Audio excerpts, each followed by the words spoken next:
Well, okay, thank you for joining us this evening. It was a long day with some break in between this last session and this session. I think, from my perspective, it was really inspiring and interesting, maybe challenging in some points, but still. I'm really happy to greet you all on behalf of the Institute for Philosophy and Social Theory to this open panel session, named How Participatory Politics Can Go in Southeast Europe. And that is all that I'm going to say for this time being. Thank you for being with us, for joining us, and I'm sure that you're going to find this panel session very interesting. I'm just turning now to Irena, our moderator tonight, to start. Is it working? What should I do? Okay. Okay, good evening to everybody. We had a long day today, so welcome to those who didn't participate today during the first day of our conference. This is the final conference of Jean Monnet Network dealing with active citizenship in Western Balkans. But as you see, we broadened the scope of the conference, and this panel is actually our tentative to open what we find out during our research. It's a very relevant topic, and we didn't deal with it systematically. What we talk about today was social, on the one hand, social movements and their way to organize themselves in deliberative and non-hierarchical way, and to open debates and to function in different mode of what we are used to in this region, and the other hand, and to promote those practices within the institutions. On the other hand, we discuss about participatory democratic innovation and what they can bring into institutional politics. What we are opening here tonight is the question of internal democracy within the political parties. We all know that we are living in representative democracies, and political parties are somehow left behind in this research field, and we are not dealing enough, I think, with these questions. So tonight we want to discuss how political parties can be internal democracy in political parties couldn't be proved, given that they are the key political actors in representative democracies.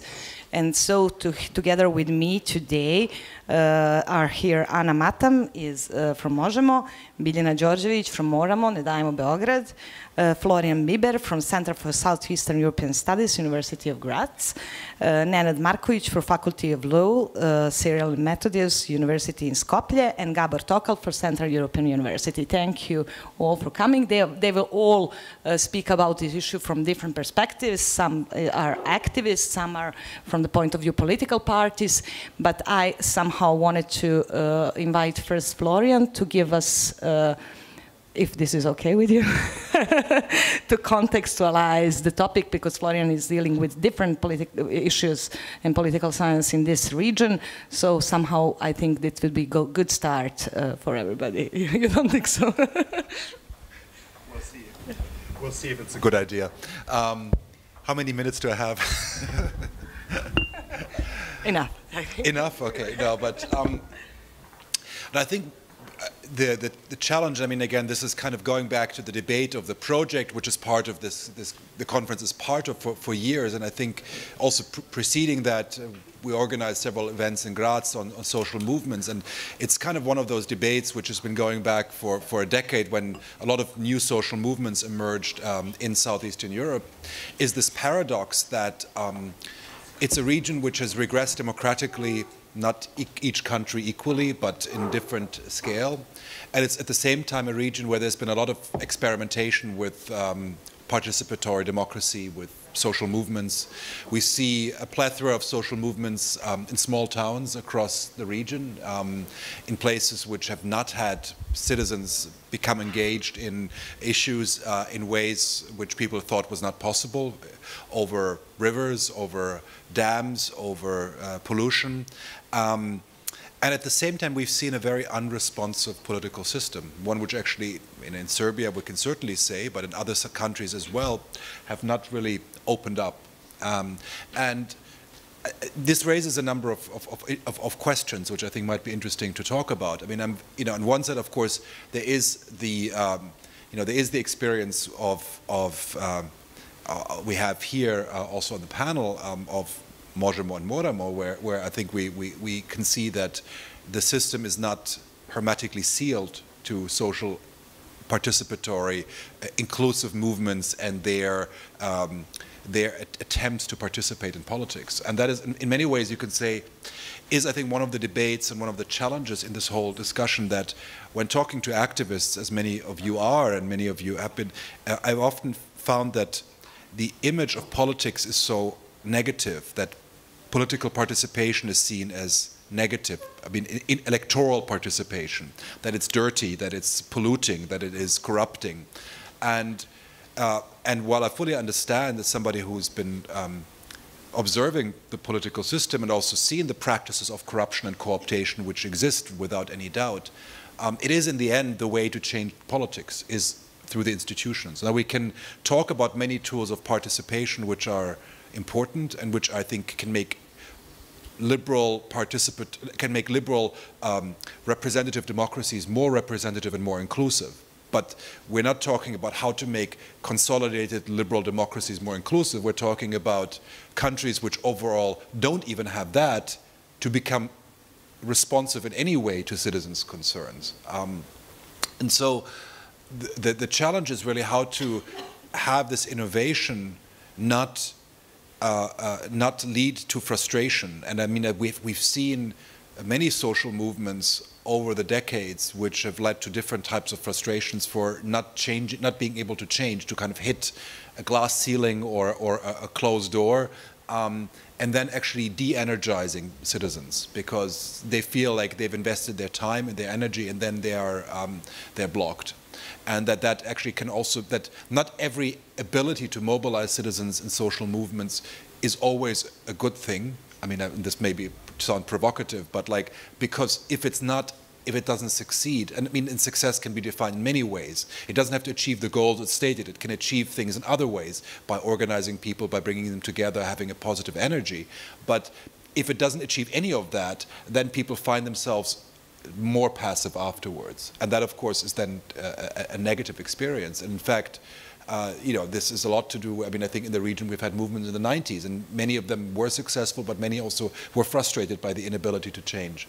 So for me, the real question is how to translate that into feasible politics, which actually can change the political systems and make them more responsive. And so I think we have the two experiences which show it's possible here, and so I'm not going to speak about that. But I think that is the way to do it. Of course, it's not the only way social movements can be successful.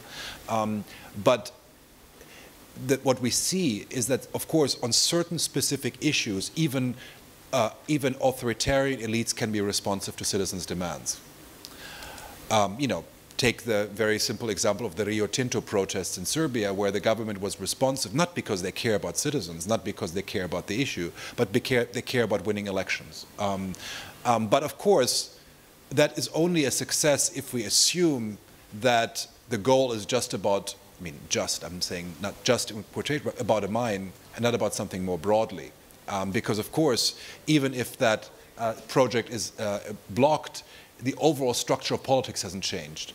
And this is the same, I remember in the 90s when people were saying, under Milosevic regime, we have to change the director of RTS, And it's like, well, yes. And then, of course, Milosevic conceded, because who cares who the director of RTS is, if the president or the prime minister is who is in power? And of course, you can say, who cares that a president or has to, cancel a project when citizens go to the street if he wins re-election and stays in power? It might encourage people to organize, but it does, I think, show that unless you become active in electoral competition, it's unable to really change the dynamics. And I think this is what is I'll leave with that, to say that I think the success story is that we've seen it's possible to do it. It doesn't mean that it's easy, and I think we all know, and my co-panelists know even more than I do how hard it is to break these ceilings and doors. But I think that should be taken as, I think, the way forward, not the only way forward, but certainly the way forward, because unless the political system becomes more responsive and we have political parties which are more inclusive, not just in terms of the opposition comes to power, but which are structurally more inclusive, which are more representative of citizens' concerns and do politics for maybe other motivations than the pattern. And they become sustainable political actors, then everything else, all the other social movements will only achieve partial successes. They will only maybe stop a dam or stop a river being filled with concrete, which are of course not negligible successes, but they don't change the way politics is done. And then if that river isn't being filled with concrete, and the one in the next village will be, or something else will be, and that will not change the way it's done. So I think it's really in this direction we have to think. And so in a certain way, I'm glad for any movement which are able to take away the stigma that political engagement in party politics and electoral politics is dirty and inherently corrupting. And so that puts, of course, on our two colleagues here a huge burden to keep up that reputation and also that hope in a certain way. But I think it shows also that it's possible. So I'll stop here. Thanks. Thank you, Florian. I will start from what he said, and then what actually he said, that now political parties that enter that they're transformed, that movement parties that are transformed from the grassroots movements to political parties, enter the political arena, and now they find themselves in the completely different context of authoritarian regimes and democratic institutions that are not functioning very well, and the political culture of course that is different, and they need to transform in some more structured political parties. And this is, of course, and then on the other hand, they need to keep what Florian called burden of keep going with this work of internal of organization that has high levels of internal democracy. So I would now ask Anna and Biljana to tell us something about the challenges they're facing in this process. We don't have 3 days to discuss it. I suppose there are many challenges, but let's start with what you would like to speak about now. Yeah. So I just talk, okay. Okay, thank you. It's great to be here. Okay, so if you want a different politics, then you have to do politics differently, and this is how we are trying to do it. Traditional parties, they do politics through their own structures, which are hierarchical. And if you want to advance in a party, you have to climb that hierarchy. We are organized horizontally, and we try to work in a way that we do not have to climb anywhere, but talk to each other and reach consensus. That is very tiring. In practice, that means endless Zoom meetings with endless arguments and people getting very, very tired. I don't know how long will that, how long we'll be able to keep that up. Then also traditional parties suffer from what I call power grabs and power struggles within themselves for positions, for candidacies, for lucrative deals. We also try to steer away from that by also deciding collectively on important things. Important things are like who is going to compete for which position and what are the ranks of our candidacies or our lists will be.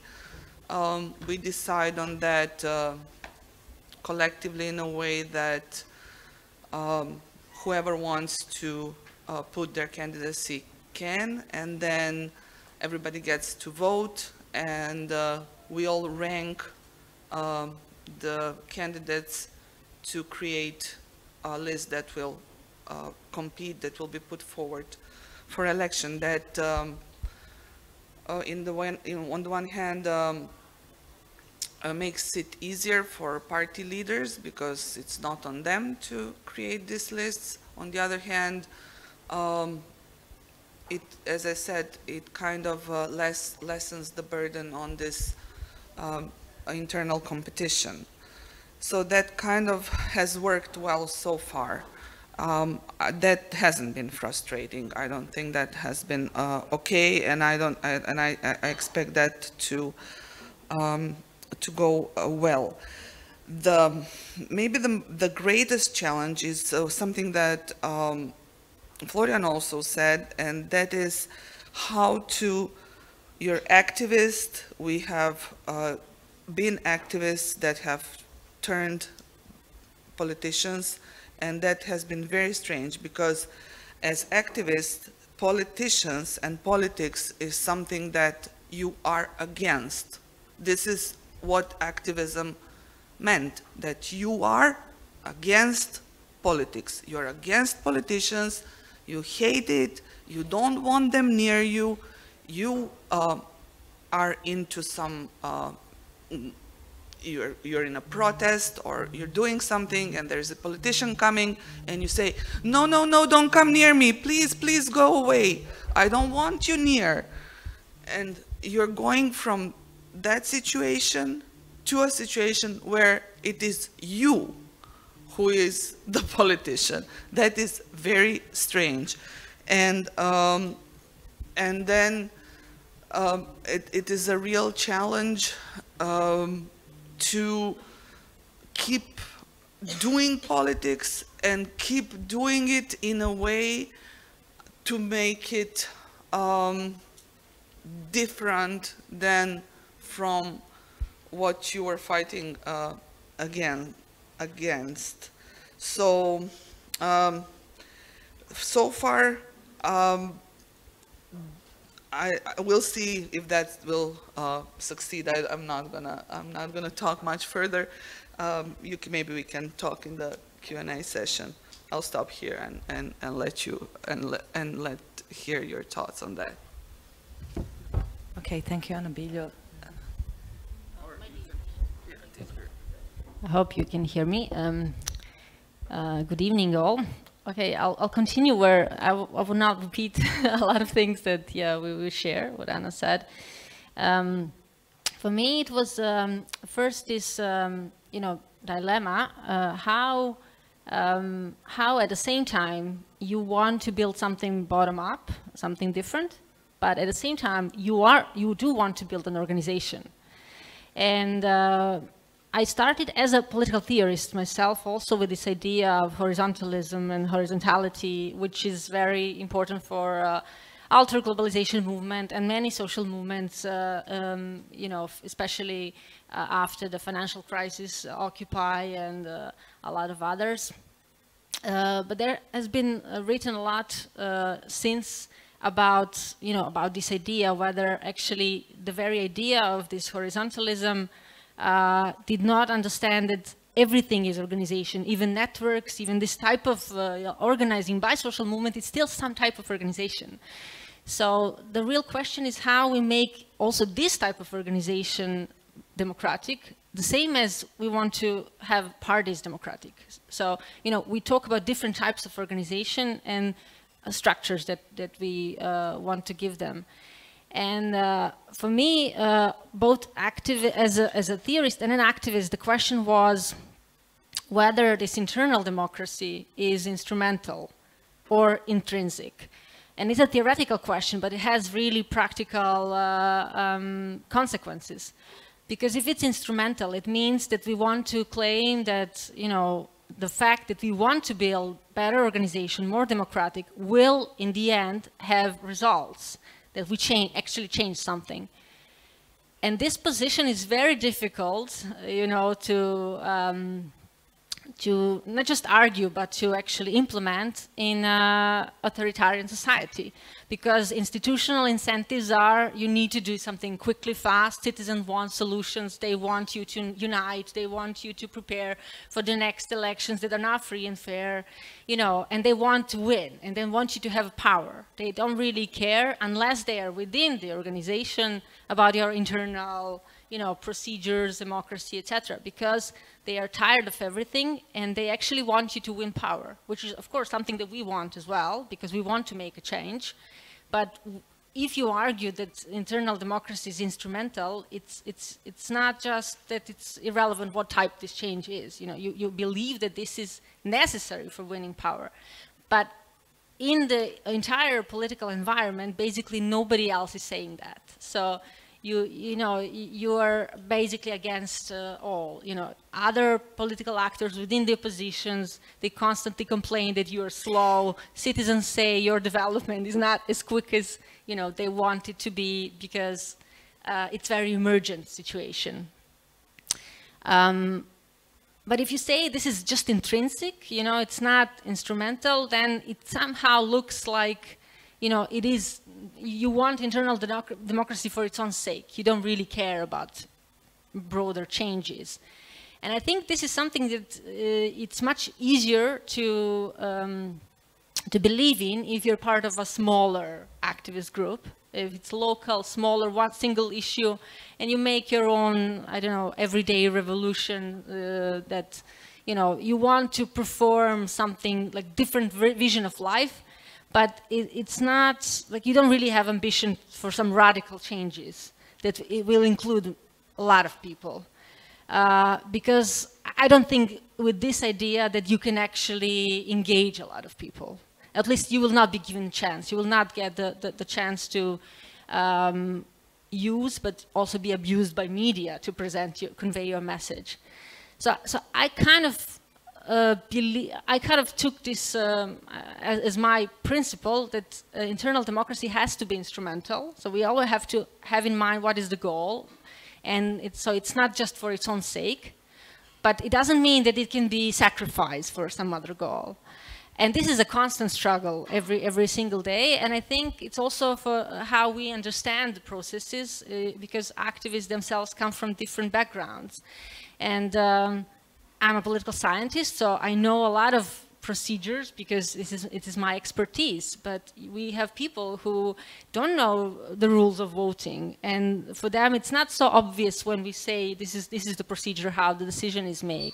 Even when it's made by the procedure, and it's not always the case, because you're in a rush and, you know, in various situations, somehow there is no time for all these slow processes because things are happening and you cannot control the agenda. So if you have bigger ambitions, a lot of things are there, and you have to have a statement or make a position or make a decision that maybe it's not on your agenda. Maybe you did not plan that. You wanted to control the messages you're sending, but, you know, it's not just up to you. So there is a lot of, not just institutional environment that is insecure in terms of that's unpredictable, it's legal environment that it's insecure, media that is basically captured both by political and economic elites, but also that can create internal problems for the organization, of how messages are conveyed in the public, or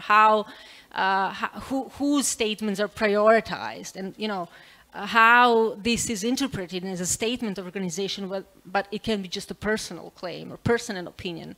So there are a lot of challenges that you have to deal with, and as Anna says, it takes a lot of meetings and you get tired, and we're not always certain that even when we made a decision, that everybody actually understand what this decision, you know, what type of consequences it will be. But I think that this is politics. You know, I believe that this is what politics is, and it's a constant struggle. So I think that if we fight for this, that internal democracy is instrumental for the change of the entire system.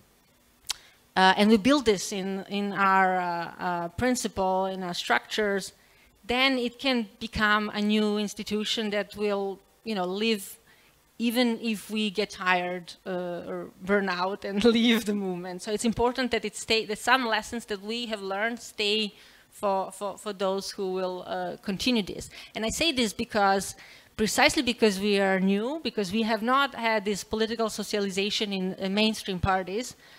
We don't have this institutional culture, which is both a disadvantage because we have a lot of these things to create, but it's also an advantage because we have ability of thinking something new.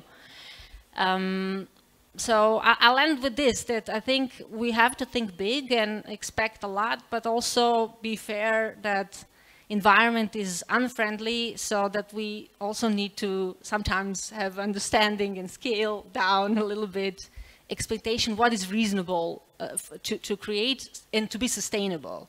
So we can have, I don't know, on principle alignment and unity and win one elections and everything can fall apart next day, because just winning election does not mean transforming anything or being able, of controlling the process afterwards.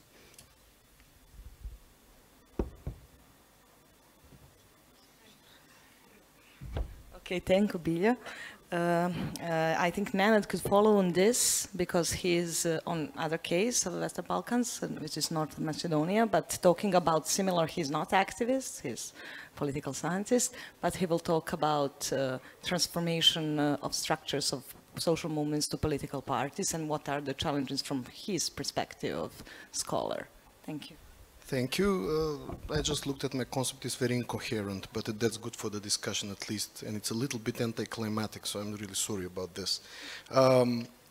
We're discussing on how far can participatory democracy go, and I will try to present the case of North Macedonia through this marriage between CSOs or civil society organizations, be it formal or informal, and political parties, and try to answer in brief why it's good and how it becomes bad at one point, what can go wrong, because we had the full experience and the full circle to the level that probably we are going back to our default state that I will explain in a little while.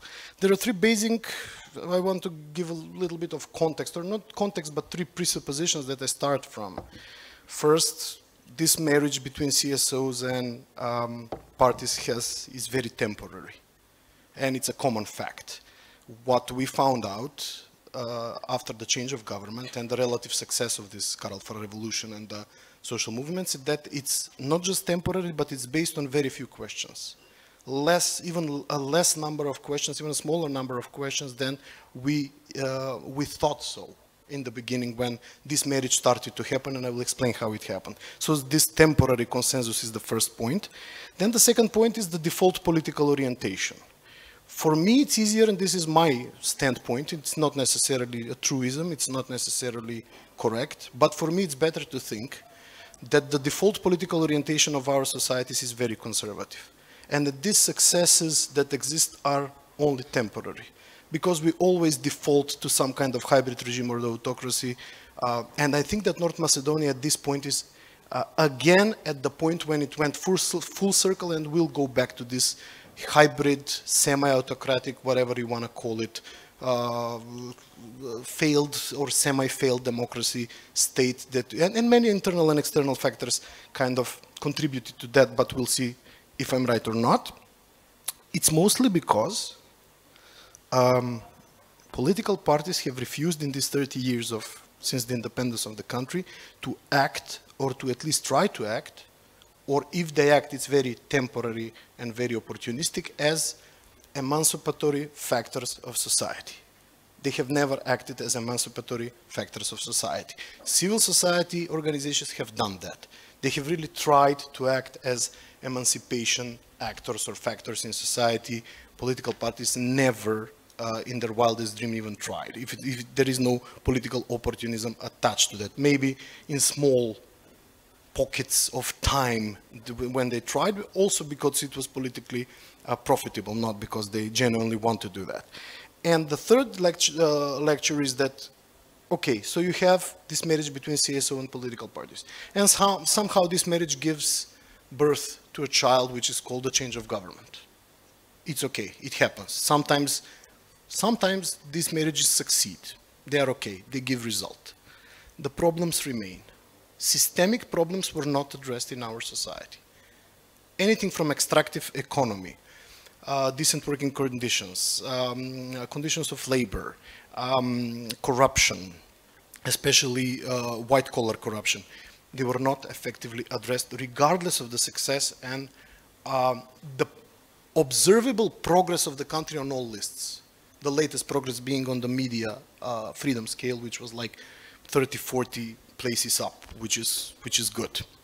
But how it came, how this marriage came to be, let me just briefly explain and then just explain how it got spoiled, why it became defective.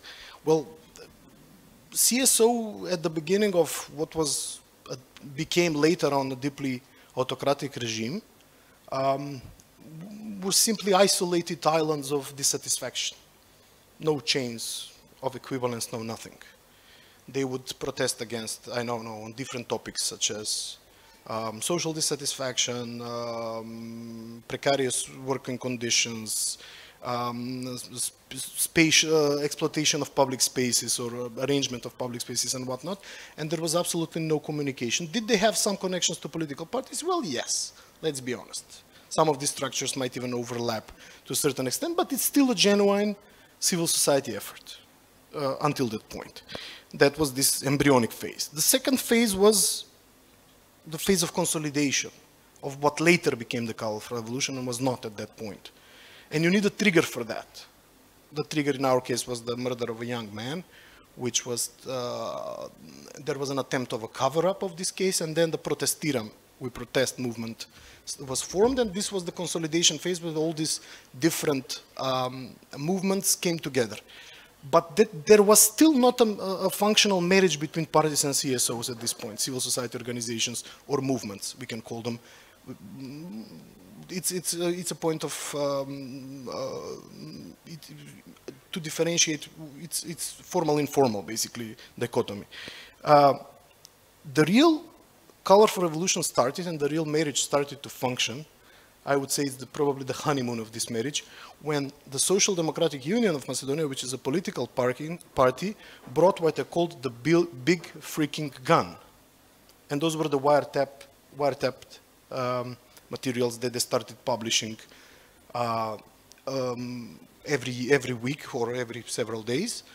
And that's what really changed the social ambient. And that's when this marriage started to function, because something was formed, and me and Professor Damjanovski wrote a piece on that. Political opportunity structures started to form for the first time. Serious political opportunity structures. What do you need for this marriage to work and to induce a social change? What you really need is two things. You need the energy of civil society, which is something that most of the countries have. But if you don't have an ideological carrier that is ready to bring that to the table, to the political table, and execute the political change, then this social energy will eventually evaporate. In our case, it was the perfect storm with the wiretap scandals, with the wiretap scandal, wiretapping material scandal. And what really happened was that it was executed more or less perfectly. But you needed the marriage and you needed both partners to work on the same thing. What was the point of critique and what was the point of disqualification of the government at that point of, and we spoke with my colleagues throughout the project, if you remember, the two biggest discourses, narratives that were used by the government at that point to spoil this marriage. First one was patriots and traitors, which is standardly used throughout the region. And the second one, which we called during our project, if you remember, the virginization of social movements. A very dangerous thesis was advocated in the public that social movements need not have any connections to political parties, which is ultimate BS. Of course they do. If you let this unnoticed, if public opinion starts believing that, then you have a huge problem with this marriage between political parties and civil society organizations. They absolutely do need to have contacts, and they represent the same thing. Sometimes, although I said this consensus is very tiny, very, very thin. The colorful revolution was non-coherent, just like my presentation. It was ideologically diverse. it was even conflictual in itself. The Student Plenum, one of the most active organizations within the Colorful Revolution, they literally, physically fought between themselves in several occasions, between, I would say, the more liberal and the more left, radical left strands of this movement. The minute the government changed, the minute they succeeded, was the very point when this marriage stopped being functional.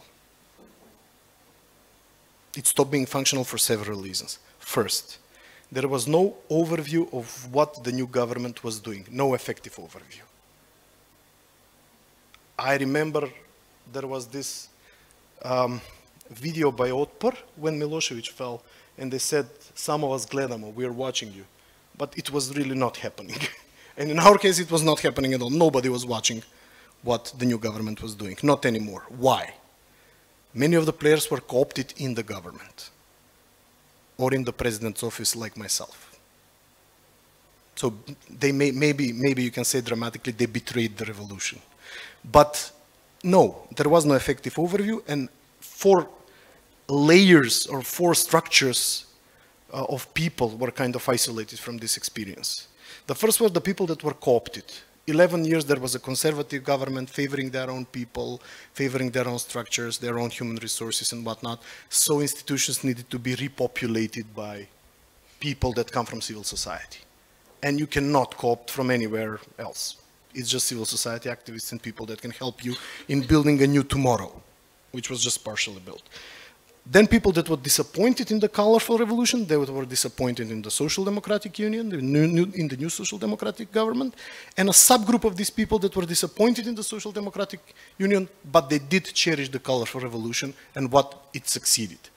And the 4th structure were people that became fierce enemies of the new government.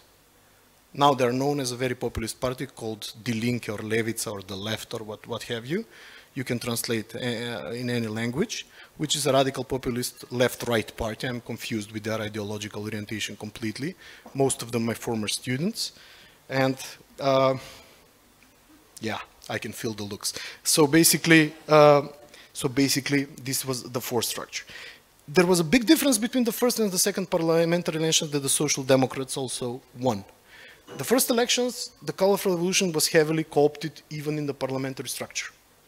I know both people that were MPs. The second preterm parliamentary elections, none of these structures were co-opted anymore.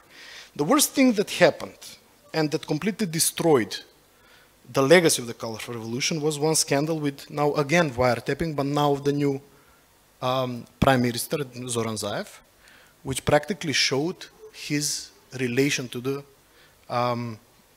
the colorful revolution and its legacy. It was so undermining, it was so offensive what he said, it was so brutal that I think that was the effective end of any possible renewal of this marriage, as I called it. So at the end, many of the activists of the civil society were left with the feeling that they were instrumentalized. And of course, the Social Democratic government, every other election started losing support. And this is just one of the factors that will bring us again to the second point I made at the beginning, to the default state, which is not very promising in the following period. Not if certain external things don't change, external situations don't change for our country. And I'm not an optimist, at least not this year. We'll see what happens next year and the year after that, maybe on some midterm. But we'll see if the situation defaults again, whether this kind of social energy will be mobilized once again and whether this marriage will start working again. I seriously doubt that. Okay, thank you.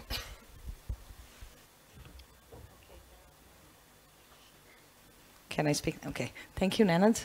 This is another experience, and now we will go back to internal democracy procedures, in more strict sense, and I will ask Gabor Toka to tell us something about Hungarian opposition primaries and what we can learn from that. Yeah, thank you. Thank you for the invitation. It's very nice to be here. So what I thought to share with you is just very specific, concrete examples that suggest a couple of lessons about how these emancipatory energies can be brought to the fore, and how political parties can get to the point when they open up to these influences and get some surprises in the process, which influence them more than they ever wished to be influenced by.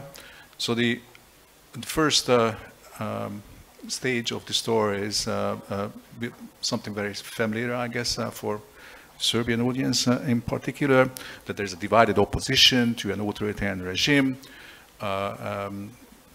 Whatever circumstances force them to run together in elections. It's obvious to everyone for like 10 years that this is what has to happen. In the Serbian case, that would be a presidential election. In the Hungarian, there is no presidential election, direct presidential election, so that's a parliamentary election with a majoritarian kind of electoral system. Anyway, they had to come together, and from 2011 on, there was an idea around that they should organize primary elections to decide which candidate runs in this district, that district, etc., etc., etc. And there were lots of discussions about this in fora like this one here today for like 10 years, and nothing really happened. But then all of a sudden things speeded up in 2019, and that's the first interesting part of my story, what happened in 2019. This was before a local election in Hungary. The opposition parties decided by then that they will kind of collaborate in some shape and form for the upcoming 2022 parliamentary election. And the 2019 local election was kind of a rehearsal for what would follow. And the primary election was really not in the cards. No, not a single person. Well, there was probably a few people in some parties, importantly, who thought that primary elections would be a good idea, but they were a tiny little minority in the political parties. Political parties, you know, they don't like to open up to mass participation because that's messy. There are people coming in with different preferences and agendas than you have. They take over control. Unpredictable things happen. They make a mess of everything. They select bad candidates. Waste of resources, a waste of time, whatever. So they don't want to do these things. But then it started by one politician insisting that this is how he wants to do something. And the something looked like a tiny little irrelevant thing, so another party also agreed to participate in this.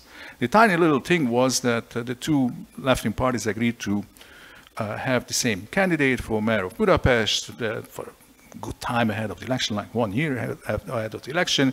The other opposition parties were pretty confident that they will support that guy. Everyone knew who this guy is, who is going to be the opposition candidate for mayor of Budapest. Everyone knew it 1 year in advance of the election. But there was, in the other left-wing party, someone who wanted to get something for him. Maybe he even imagined that he could become the candidate himself. Who knows? Anyway, the guy who was meant to be the candidate was in favor of primary elections. So he insisted that, okay, let's have this peaceful, amicable, civilized settlement of this issue with this completely irrelevant candidate, who afterwards got his district. I mean, this was a district mayor who was meant to be the mayor of Budapest, and this other guy who he defeated really, really badly in a tiny little primary election in January 2019 in the winter, then could run for mayor in the district where this guy who was to be mayor of Budapest was. So that was all. Tiny little bureaucratic matter, minimal participation, 30,000 people voted in the winter in subways. That's it. But then this gives ideas to other actors. And a maverick kind of YouTube vlogger, podcaster kind of guy who is extremely critical of the opposition, but also of the government, step forward that I want to challenge this guy for the opposition candidate for mayor of Budapest. And this gave him a platform, so he could get media access by arguing that he wants to challenge this opposition candidate. And he enjoyed some publicity and whatever. It's not clear whether he ever meant to run in a primary election. Eventually he backed off and ran in the actual election for mayor of Budapest not in the primary, so he didn't accept the rules, so they couldn't get to agree on the rules of the primary election with the Austrian parties. Anyway, so he got his little publicity as a result of that. And then other parties got ideas that, wow, this guy, let's name him Karácsony, Christmas, right?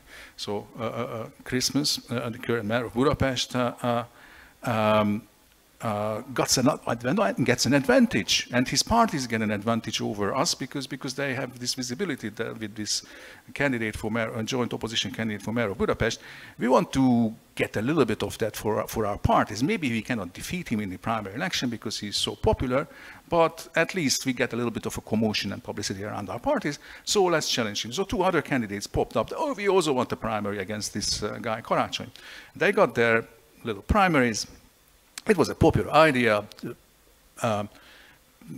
Popular television journalist had a relatively serious challenge to Karácsony, and 50,000 people voted in the second primary election in a city of 1.7 million. So this was still a tiny little affair. Of course, they still had to elect 23 district mayors for Budapest, and they still had to select literally hundreds of candidates across the country for joint opposition candidates in various localities. There was not a single other example. There was one other example of a primary, which was only forced by an absolute maverick candidate with a great local reputation, who totally refused to compromise and then back off when the political parties already agreed that she's not going to be the candidate. She insisted that there is no way that I'm not going to be the candidate. I want to have my primary. So that woman got her primary. And then big success, Karácsony, joint opposition candidate, winner of the primary for mayor of Budapest, won the mayor of Budapest race against the government candidate, and this woman in the district got a huge majority, who was also a primary winner. Now, that gave a little bit of a credibility to the institution of primaries. So when the parliamentary election campaign came up, it was already sort of a more accepted idea that maybe that's one way of selecting candidates. Now, how do you go about this? Well, you have to decide the rules. And initially the idea was that, well, we just have primaries in a couple of single-member districts. We don't need to do it everywhere because of and we will do it for the prime ministerial candidate of the opposition because that really is the big circus that will bring us, listen to this now, lots of publicity. So we organize participation, we open up participation because we know for a fact that it's anyway is going to be Mr. Karácsony again who is going to win because he's the most popular opposition politician. So we know what's the outcome going to be in this race. But we organize a big circus around it. We all agree that he's going to be the candidate, but we organize a big circus around it because that will bring in people, that will bring us publicity, that will bring us donations, that will bring us activists, that will create a buzz around the opposition campaign, which we really need. So let's do it. Now, you have to agree then on the rules, and then comes the next thing that, well, you know, participatory activities and sort of democratic processes are invasive. So if you give your little finger, they will want your whole hand.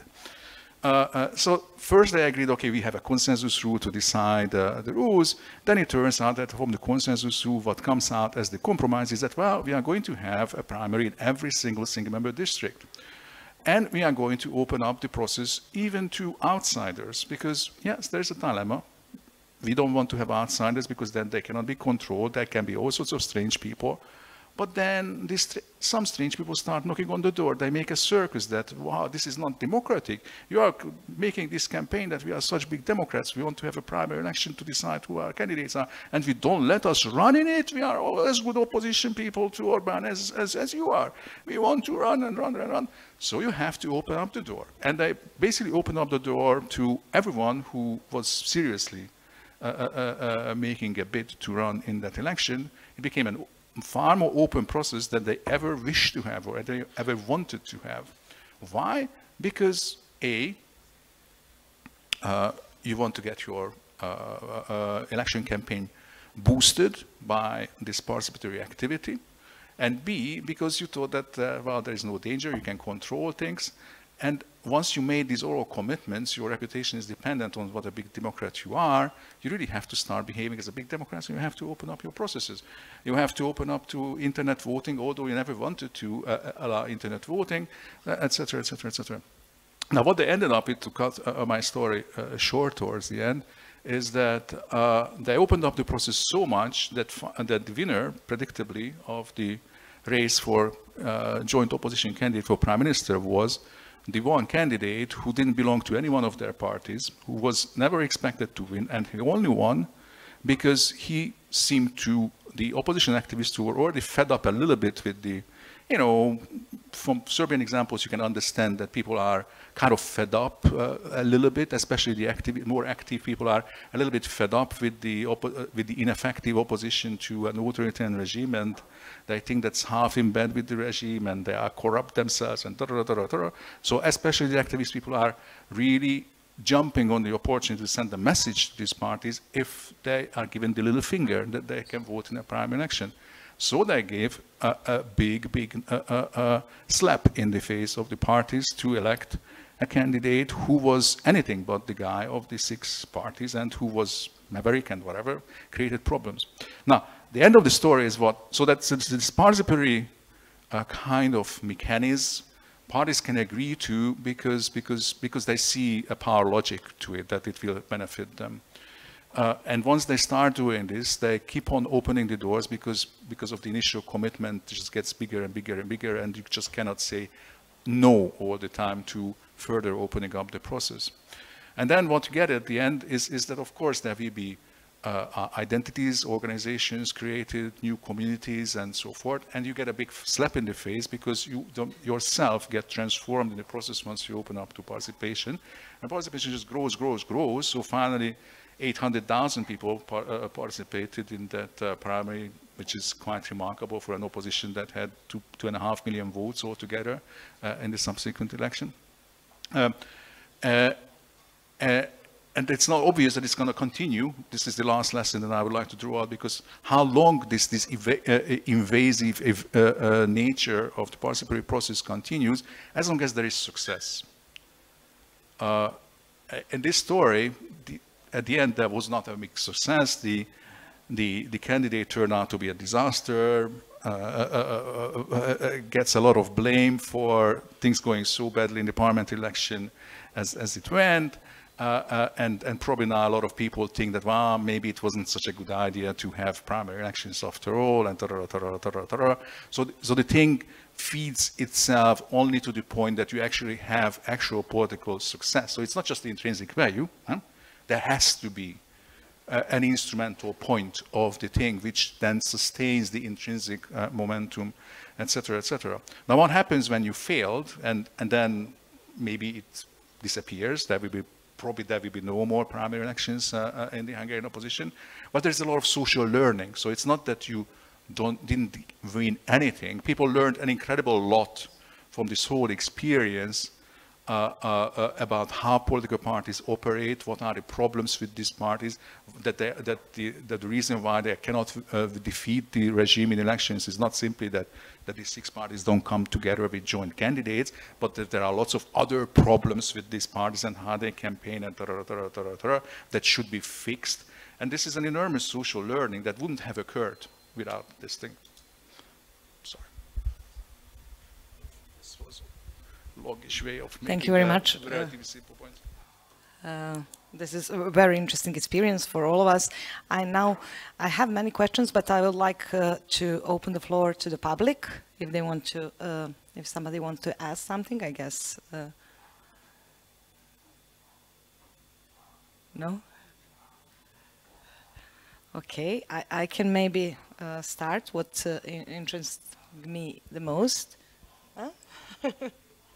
Yeah, what I can say that we learn today is like that in, okay, we have these movement parties in the region that are based on this value of, they appreciate this value. This is very relevant for them, this value of participation, deliberation, and internal democracy. But then once again, like today in the panels, we realize that due to the political context, we have some difficulties in proceeding in all our changes and transformation to parties in following that goal of wider participation. And what my question would be, before all, to Bilja and Anna, is what kind of, like this example we learned from Gabor Toka now, what can be examples of internal procedures that you find, specific procedures that you find difficult to you know, proceed, but had some specific goals of widening participation of the members of the movement. On the other hand, I'm also interested in these contextual factors. Bilja in a certain moment said that even though you have goals to have equal participation of movement members in the public sphere, media sphere, for example, then the question is how the context media sphere reacts to this temptation to have equality in promoting the goals and ideas of the movement. You said whose statements I prioritize. How media sphere, this is one of the examples of how context could be, could create obstacles at reaching equality in political context. So these are two, yeah. I can start and then Anna can continue. Well, I mean, I can't say particular now one example of a procedure. I know that there is a constant dilemma. We value participation is one of our core principles.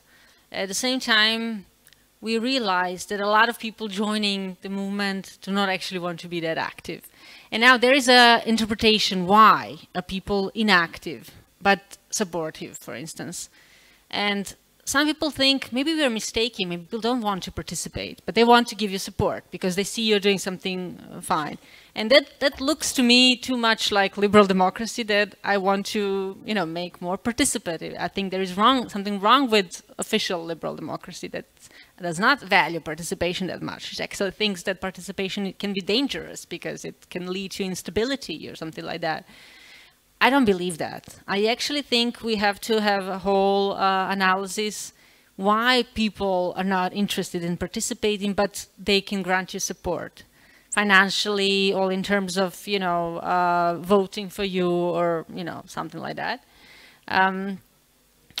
People don't have time, you know, and especially one of my favorite topics is women don't have time to participate, especially if they are mothers or something like that. A majority of our citizens work two or three jobs, and they don't have time. So oftentimes it's simply they are not still engaged to see that this is their struggle. They see that that you're doing something fine and they want to support this, but they're still are not identified that their contribution will be, you know, a joint struggle. So there is no this, I think, identification. So probably it means that on one hand we cannot, I mean, we are our goal is to have a situation where inequality, you know, we will fight this inequality and then people will have time. But we need people to fight inequality. And then this is the vicious circle. So what we can do is be creative and find different ways of engaging people and different levels of their engagement. And just understand that, you know, there is a lack of resources and there is a lack of time. And so sometimes you won't have full scale of participation that you would desire, but you have to find some level of engagement of people. And then I think that is something that we have not mastered yet, how to absorb all knowledge and capacities of people who are either members or sympathizers, or citizens, because just with that we can build a collective, you know, political subject that will be able to win power. And that's very difficult. That's why, for me, the key is organization. You know, this is you know, there is a lot of work to envisage this and create this organization that will be much more efficient in using all these, you know, capacities and knowledge and time that we have, because this is scarce. So we can't, you know, we have to use everything that we have.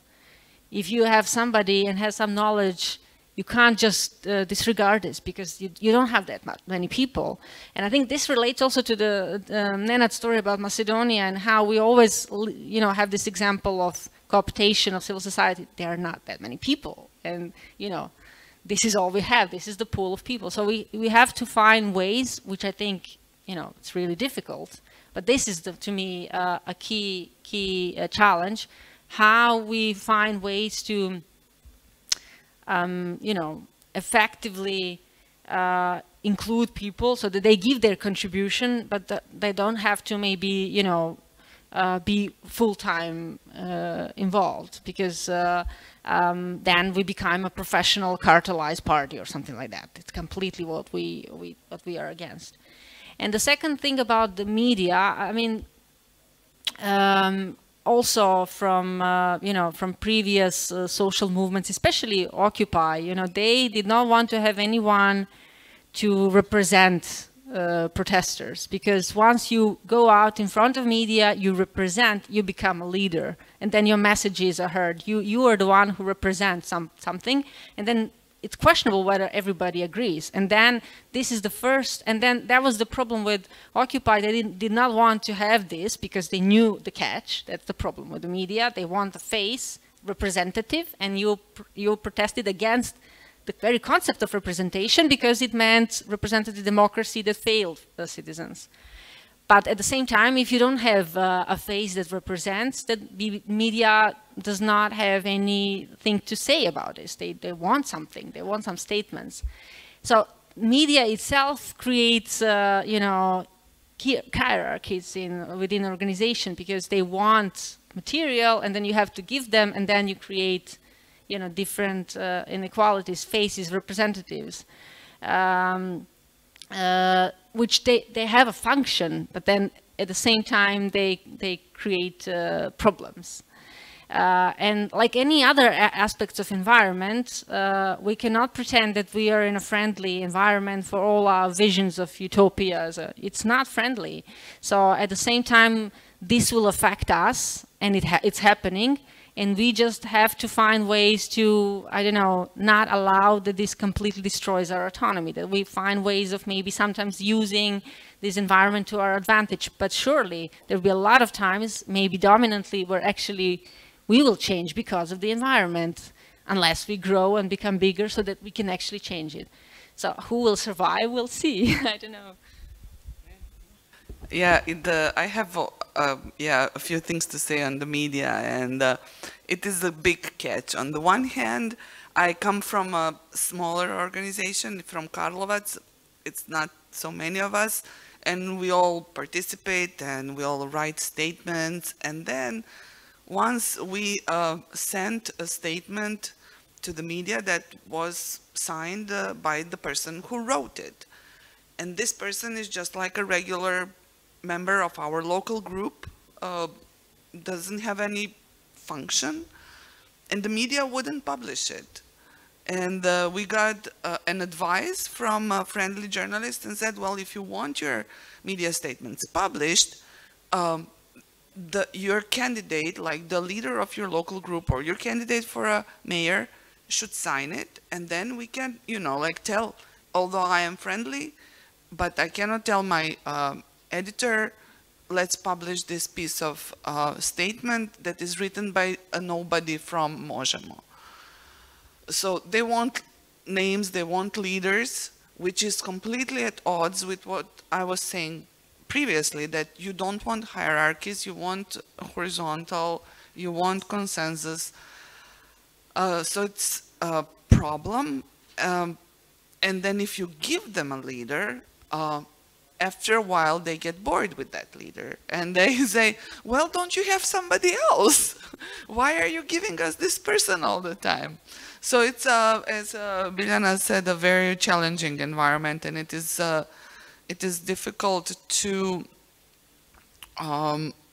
combine the values you want for your organization with the values or whatever, the qualities that are needed to succeed in the environment as it is. Thank you, Anna. Thank you. Okay, Gazela, Nebusha, then, okay. Do you have, how does it work with the microphones? No, I'm sorry, I gave you the I know.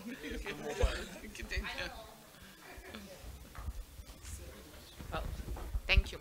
Well, I came now close, maybe, but actually, I had one question which is maybe indirectly connected with this what you were saying, but after experience we had today with the representative European Commission, I had somehow, I was thinking all day afterwards, and maybe Florian, you could say, because I mean you're working with, you know, Europeanization and everything.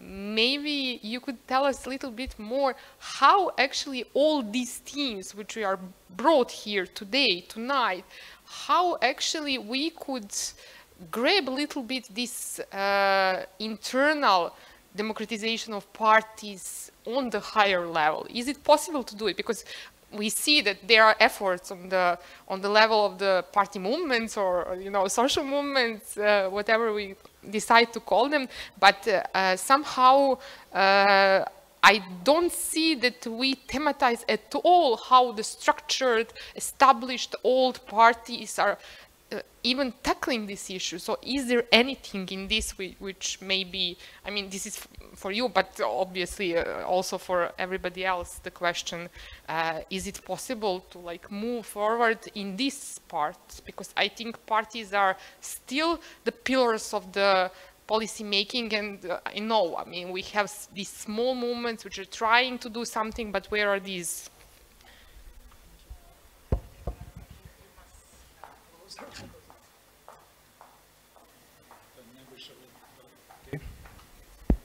Nebojša Vladisavljević, University of Belgrade. I have a question for Gabotoka. You talked about primaries, and this has been watched very carefully across the region as a potential experiment of how to undermine authoritarianism. So the question is about actual implications of the whole process. Clearly it failed badly when it comes to the main goal, right? It didn't undermine authoritarianism, and the opposition remained weak, probably even weaker than it was in some sort of way.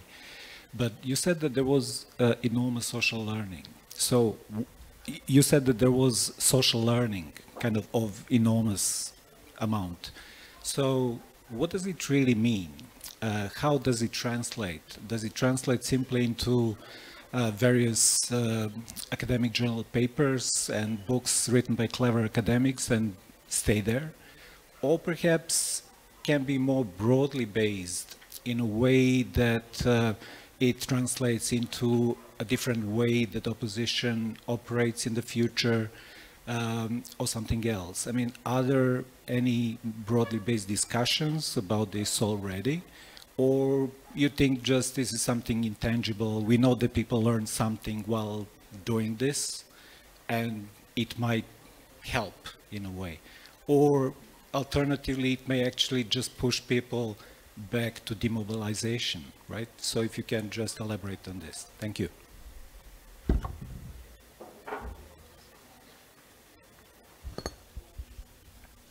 Thanks, Gazela, for the question. I was also kind of thinking on something similar, because, I mean, the starting point, I mean, from the Macedonian experience is one of the political party, again, which was the key actor, and about how it co-opted social movements, but never, you know, changed as a party fundamentally. It's still the same party. And also the Hungarian experience is, again, it's the parties stay intact. They're not, I mean, the candidate might be different, but the parties are still, and we have some parties who've had the president, you know, for a decade or so, you know, in Hungary, right? So there isn't change. And I mean, it brings me also to what Biljana was saying is like, I mean, I would say the problem is that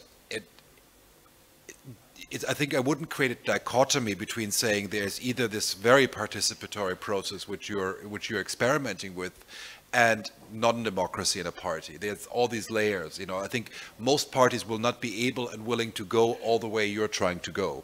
And they probably shouldn't. I mean, you know, I mean, maybe it's possible in the future that this is how parties are organized. I doubt that this is going to become the way parties will become commonly organized throughout the political spectrum. There are ideological reasons. We haven't even talked about ideology, right? There are parties who are ideologically not committed to participatory politics. They don't have to be far-right parties, but there are mainstream parties who don't believe in participatory politics. So this is not going to be the normal way in which most political parties in any or most political systems will choose their decisions.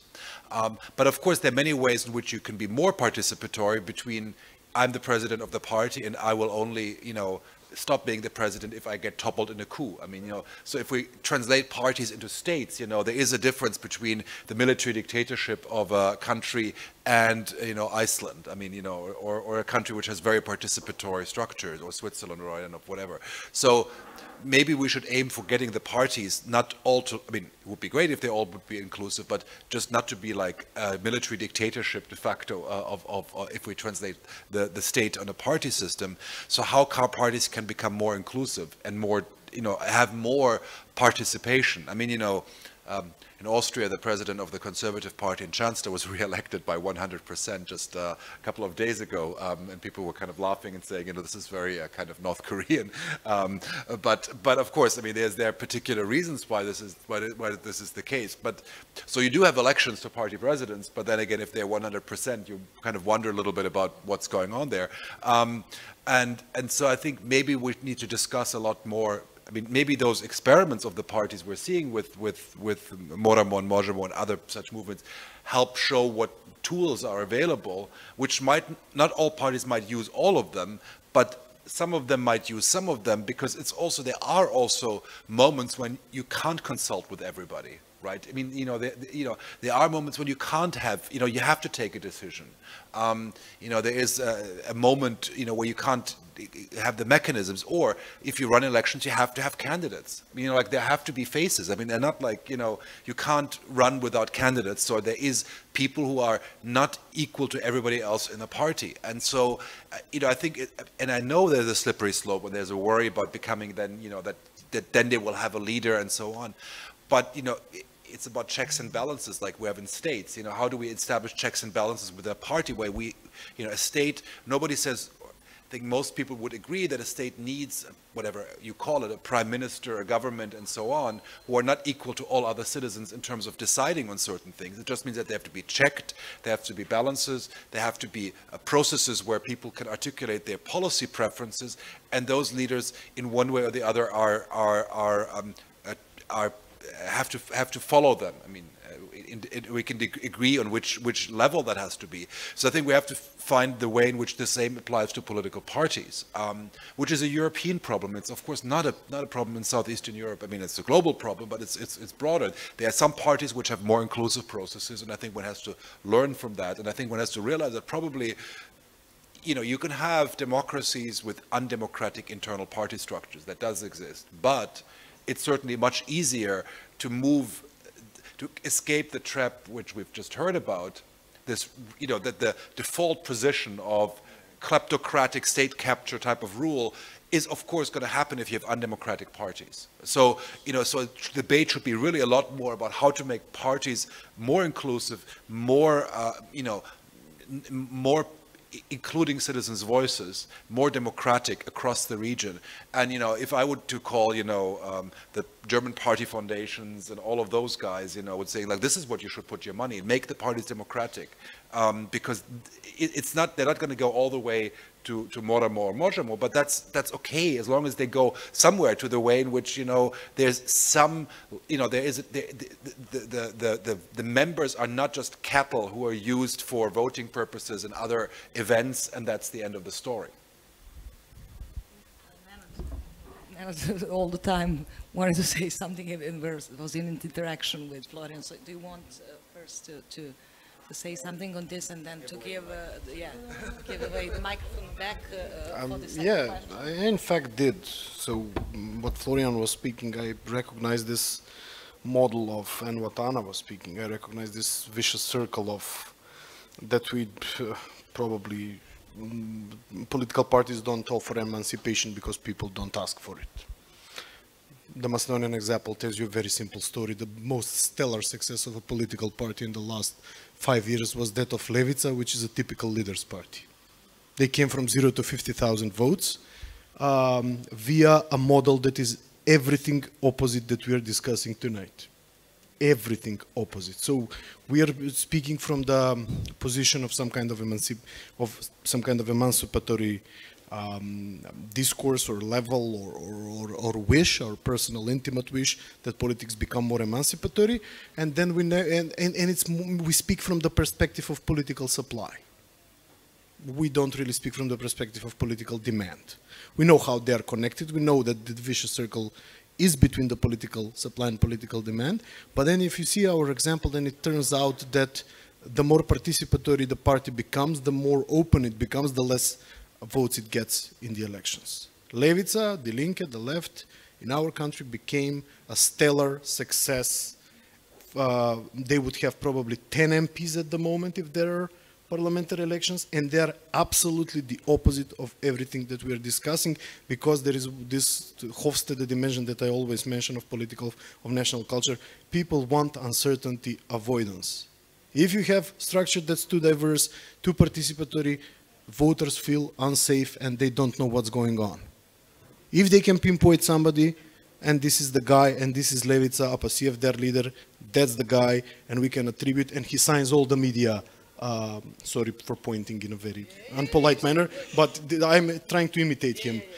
So he signs all the publications for the media, all the, what's that called, all the communication that goes through, and you can pinpoint, and he always takes responsibility. So I'm not sure whether we are matching what we are discussing today with the concept of political demand in our societies. And this is the consequence of what I was telling previously. It's 30 years of political parties are refusing to become factors of political emancipation because that is the atmosphere that benefits them. If they become then the social transformation is too big. They're not accustomed to that. They become less sexy as political parties, etc., etc., etc. How to break the vicious circle? I don't know. It's probably something that we are all trying to answer tonight. So maybe can I just briefly, very briefly, sorry. I mean, you know, of course, the extreme example is Geert Wilders' party in the Netherlands, the Freedom Party, which has how many members? 1 member. He's the only member of the party. You make sure you can't get pushed out of the party, right? But I would say, you know, I would say it's not that there isn't the demand, because actually these parties like Levica, but also if you look in Slovenia, where every election you have a new party which was created by one person, you know, 5 weeks before the election gets a huge amount of votes, and you know, and that's what? Oh, but the previous one was, I think, even shorter. Anyhow, so we have this, I think, for the 4th time in a row that in Slovenia we have this kind of instant political movement named after the leader, and then, you know, which is of course exactly the opposite of what we're talking about. There is a demand for change, right? So it's like, it's that people want somebody who wants to change, does politics differently. Now, of course, because the traditional parties are discredited, but I think it's not because they're discredited because they're too participatory, but because these guys offer this novelty. It's the kind of like, this is a new thing, and they're actually offering non-politicians, right? They get elected in Slovenia, it's like, I'm not a politician, right? They are like, I'm an expert, I'm a comedian, I'm a whatever, whoever has been on these roads. So they all win on actually being, I mean, what Biljana was saying, you know, we don't want, or, you know, what you said also, like, we don't want to be politicians. That's what they offer. It's just they offer it the quick way. It's like the, you know, the sugar rush, the Red Bull version of it, instead of the more complicated version. But it does show there is a demand for that of politics, which is different than established politics. And it's just about managing between this demand and inclusive procedures, which are not one person driven. And I think that's really the challenge. So I think one has to just kind of channel the demand in a way which is maybe not as challenging as full participatory politics, because I also wouldn't have the time to become engaged in the way in which we heard, and many of us don't. And we do want to just pick a candidate who we trust, but at the same time, you know, have more of a say. And I think there is a space for that. Yeah, I mean, indeed, I mean, to have a leader, to having a leader, the alternative is to spend millions of hours conversing with people and agreeing on statutes and programs and whatever, and that is really tedious for most people. So, but anyway, thank you, Nebojsa, for the questions. There are lots of things that were learned, I think, by the broader public from the Hungarian election, but there are at least three important ones which were specifically learned from the primary experience. The first is that if you open up, so if political parties start open up themselves to direct citizen influence and you know, genuine competition and stuff, so some participatory democracy, then that generates publicity, generates attention, generates popularity. The only time when the opposition really had a promising lead in the public opinion polls was during the primary election campaign season. After that, their campaign was lackluster. It had many problems which kind of besides the point, but they couldn't sustain that thing by any other means. So that's one thing that they learned from that this is something which works, which generates popularity, and it shows you having capacity to act, capacity to pull out things, commitment, inspire a community, communicate your values in millions of ways that talking about policies, I mean, may not get you. So there are loads of things to gain from opening up to popular participation. Second thing that they learned from it, related to this, is that there were a couple of very, very interesting races in single-member districts where candidates who were completely hopeless at the beginning pulled out massive surprise victories, but like landslide victories. Against very, very significant opponents, and the trick was always the same: that they built up an enormous grassroots organization.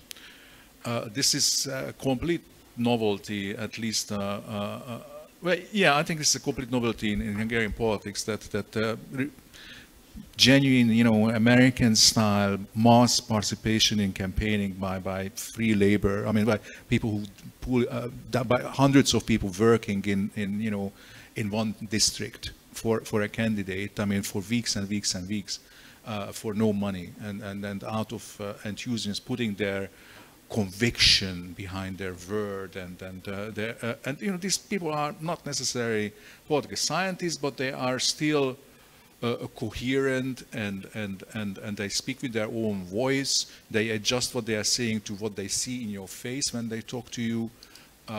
Their enthusiasm is spreading. I mean, and it's infectious. So that's a big weapon, which, especially in authoritarian context, you cannot give up on, because in an authoritarian context we are in constant, hopeless resource disadvantage. I mean, online, I mean, forget about it. I mean, when it comes to online presence, I mean, a government, authoritarian government with unlimited funding will always overspend you and kill you, and same on television, same on radio, etc. So everything. The only thing where you can beat them is face-to-face campaigning, and for that you generate the labor by opening up to participation. That's the second language. Third thing that they learned is that, well, yeah, open up your participatory process and then citizen influence, and then they elect a maverick for your leader. And I think people genuinely learn from this. And maybe it's not such a good idea to have a maverick elected. So maybe next time around they will think much smarter about these things. I mean, I'm not saying that mavericks are always bad. I mean, it's not that I didn't support, at least in the run of this candidate myself. Or that I would be ashamed that I did that. I think I did the right thing, supporting him in the second round. I don't share his policies, so I really didn't support him in the first. But anyway, but what they will learn about is that you have to think more carefully about the merits of one candidate than another. You have to give a different kind of weight to to certain attributes. And that's a valuable thing which they wouldn't have learned otherwise, right? Okay, thank you all. We are coming to the end of our the panel discussion. I would like to close it. We are all very tired, I think. We are from 9 discussing different things. I just want to say, yeah, we didn't, actually I didn't expect that we can reach some conclusion or something. We just wanted to, and that's what we did. I think this is very relevant to open the discussion. We were discussing about participation in innovative institutions, participation in social movements, and we left uncovered this issue about political parties, and I really hope that we will restart the discussion about participation, internal democracy in political parties. It's highly relevant to start to restart to discuss about these issues. So thank you all for coming and for good discussion. And now we can, Gazella, we have a cocktail, or yeah, okay, we can join. Yeah.